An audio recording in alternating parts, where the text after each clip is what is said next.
আসসালামু আলাইকুম সবাইকে। আম আমি আসলে খুবই আনন্দিত আপনাদের মাঝে আসতে পেরে।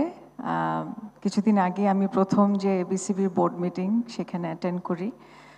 আমি খুবই অনার্ড যে আমাকে এই রোলটা দেয়া হয়েছে বিসিবির ডিরেক্টর হিসাবে, এবং আমি এটা পাওয়ার সাথে সাথেই আমি দেখছি যে অনেক এনথুজিয়াজম আছে, অনেক ডেডিকেশন আছে কিন্তু এই পুরো বোর্ডের, যাতে আমরা এই ক্রীড়াকে, যেটা আমাদের আসলে একটা ঐক্যের প্রতীক, তাকে যাতে আমরা সামনে এগিয়ে নিয়ে যেতে পারি। এবং আমরা শুধু বাংলাদেশের জন্য কেন, আমরা বিশ্বের জন্য একটা স্ট্যান্ডার্ড ক্রিয়েট করতে চাই, তাই না?